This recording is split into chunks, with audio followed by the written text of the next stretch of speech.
All right, friends, since we are 2 days out from Valentine's Day, I thought we should talk about love in this week's My Mom Club segment, specifically young love, or maybe young people who think they are in love. We are happy to have Allie Gannon with us today. She is a licensed counselor with Modern Wellness STL. Welcome to My Mom Club, Allie. Thank you so much for having me. It's good to see you. And my first question for you, I know is kind of hard and it's probably different for a lot of different people, but since you do work with tweens and teenagers, in your opinion, what is a good age to start dating?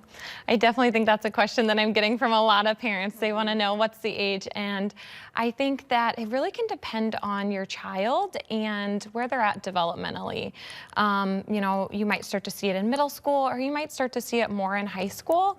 It really just depends on when your child's ready, but I always try and frame it for parents that, you know, them exploring this as a teenager is a really great time because they get to ask you questions, get support before they're exploring this more on their own in adulthood. But when we are adults, we have a tendency to see the world a little differently than a child does, or a teenager, that's for sure. So if you are a parent and you're getting the sense that your child is maybe a little too serious in their relationship, what do you as a parent do?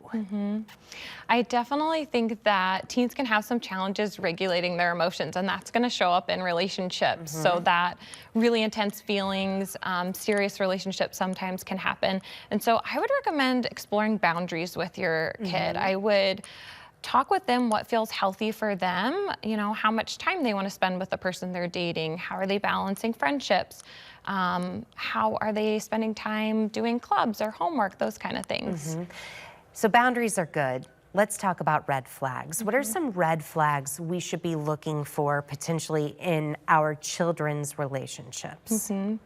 When we think about red flags, I think a lot of times parents think about red flags in the other person. They're thinking about maybe manipulation, control, jealousy, and I think those are all really great things to talk about with your child.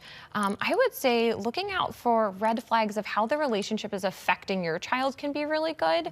So if you're seeing mental health changes, you're seeing isolation, self-esteem, I think those are really good things to help your child to begin to identify in themselves. And let's go back to healthy relationships. We very much want our children to experience healthy relationships, of course.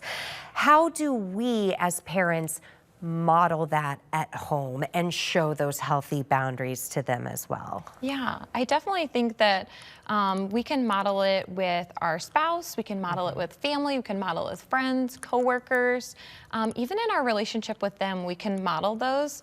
And that could be how we communicate to them, how we manage conflicts, how we express our feelings, how we give and receive support. Those are all really good things for children to get to observe and get to ask questions and experience with us. Very good advice as we inch closer to Valentine's Day. And friends, we are always looking for new topics to explore during My Mom Club. So please email me some ideas at laura.hediger@firstalertfor.com.